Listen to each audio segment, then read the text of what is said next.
telur. Aduh, mau ini mau nyuapin mau ini. Istri bapak udah 4 hari nggak makan, nggak punya duit buat beli telur gitu. Itu pinjam uang 20.000 sama apa. Oh, jadi Bapak ini mau pinjam uang ke petugas koperasi sebesar 20.000 karena istrinya udah 4 hari makan nggak pakai lauk. Jadi ya pengen beli telur gitu katanya. Maksudnya istri bapak nggak makan Udah 4 hari pakai telur gitu, nggak makan pakai telur. Sekarang lagi makan. Iya, lagi disuapin. Coba mana? Jadi bapak tuh mau pinjam 20.000, Iya. mau beli telur gitu. Istrinya lagi Kok sakit. tahu saya datang ke situ? Ya. Untung abah datang ke sini. Aduh. Habis chat bah 2 hari kemarin sama sekarang. Jadi si mak teh 4 hari benar nggak makan telur makan? Enggak bah.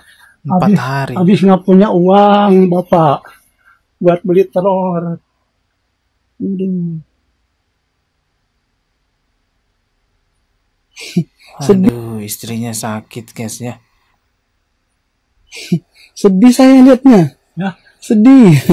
Iya makanya. Tapi benar beli telur. Ya, Ini ada, tapi mudah-mudahan cukup buat beli Ya. telur. bapak doain abah biar dapat rezeki. Amin.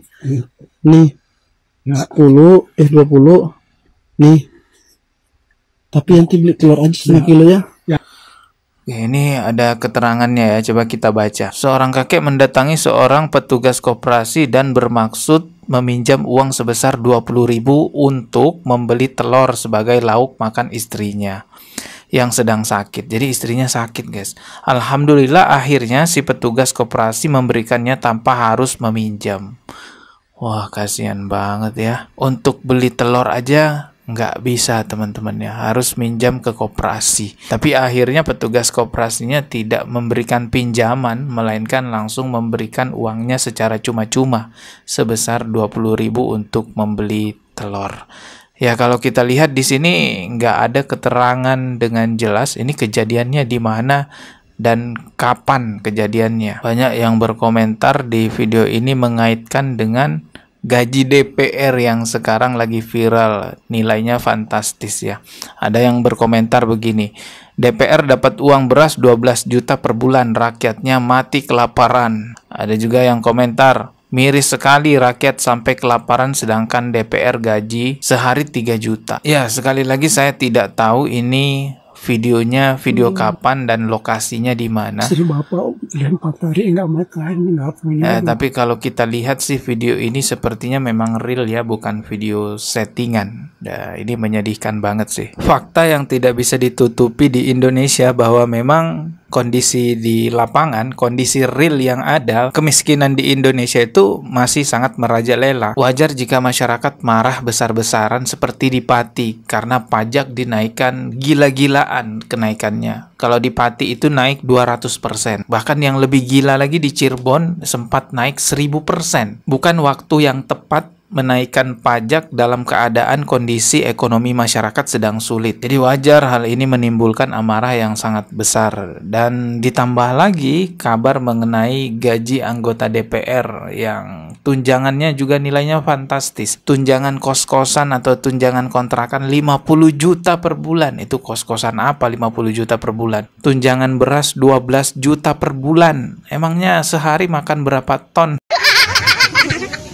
Baru-baru ini ada hal yang sangat menyedihkan juga terjadi akibat dari kemiskinan yang ada di masyarakat, yaitu seorang balita tubuhnya dipenuhi cacing dan sayangnya balita tersebut tidak bisa diselamatkan. Ya karena tidak ada BPJS, karena tidak ada biaya untuk berobat. Ketika ada relawan yang datang untuk membantunya pun kesulitan, kondisinya udah benar-benar parah. Kalau kita lihat akar persoalan dari hal ini, ya apalagi kalau bukan kemiskinan, iya kan? Karena memang juga katanya ibu bapaknya ODGJ sehingga ya kondisi keluarganya Ya jelas tidak ada kemampuan secara ekonomi. Coba kita lihat ya penjelasan secara rincinya ada di TikTok. Kalau ini sih nama TikToknya Kakak Ulan namanya. Coba kita simak videonya. Kalian udah lihat kan betapa mengerikan dan mirisnya penyakit cacing akut yang dialami oleh Raya? Yang dimana cacing itu keluar dari hidung, mulut, kemaluan, bahkan hingga menyebabkan Raya ini meninggal. Gua bakal bahas nih kenapa sih Raya ini sampai nggak dapet sepeser pun bantuan dari pemerintah, padahal Raya ini orang nggak mampu.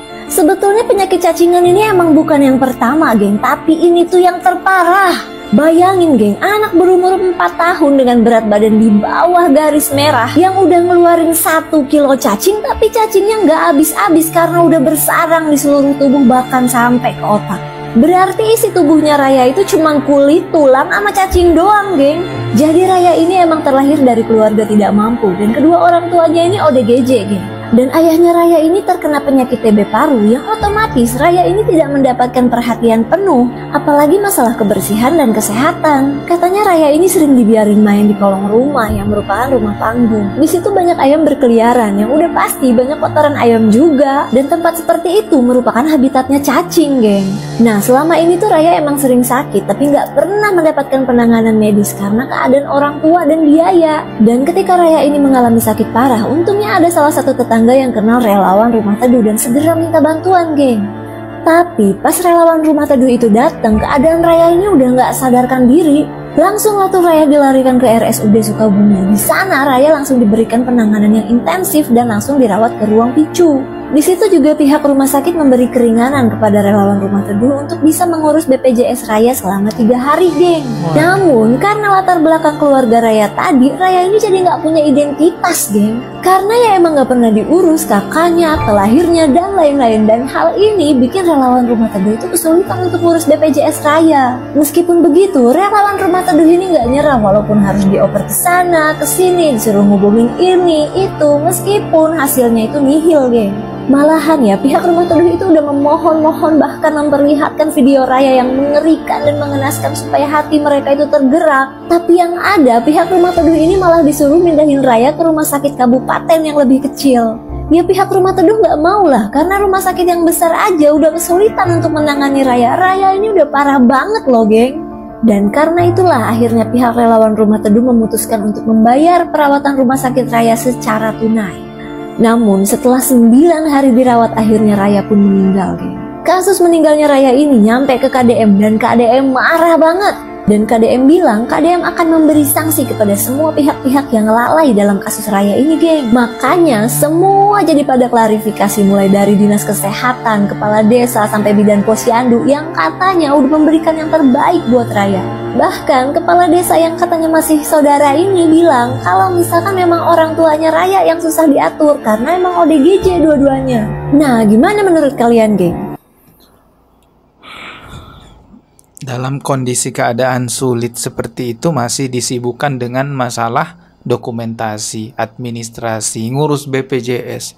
Astagfirullahalazim. Tidak adakah sisi kemanusiaan dari orang-orang yang ada di sana? Giliran Raya udah meninggal dunia, baru satu persatu klarifikasi. Seolah-olah cuci tangan tidak mau disalahkan. Dan ada satu hal juga yang bikin kita geleng-geleng kepala, gitu. Benar-benar geram banget dengan hal ini. Seorang menteri yang bernama Pak Pratikno, beliau adalah Menteri Koordinator Bidang Pembangunan Manusia dan Kebudayaan di Indonesia. Ketika ditanya tentang Raya itu, jawabannya saya ngantuk. Berita ini sudah ditayangkan di berbagai macam platform sosial media, salah satunya di iNews TV.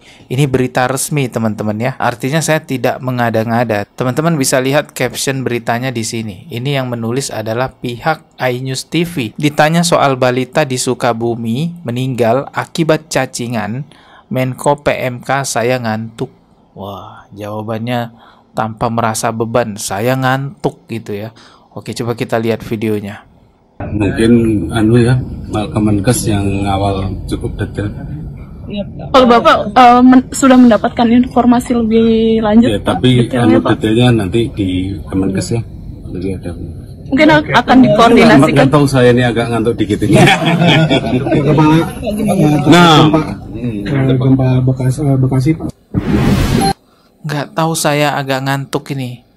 Hah, Nggak ada gitu ucapan-ucapan, ya kita prihatin dengan kejadian itu, kita evaluasi jangan sampai terulang lagi. Nggak ada kayak begitu.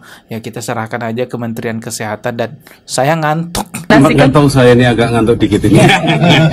Pakai ketawa lagi. Pak, ini masalah nyawa loh Pak. Astagfirullahaladzim. Benar-benar tertegun hati melihat kelakuan para pejabat kita. Ketemu lagi di video berikutnya. Subscribe dan juga loncengnya ditekan sebagai notifikasi. Wassalamualaikum warahmatullahi wabarakatuh.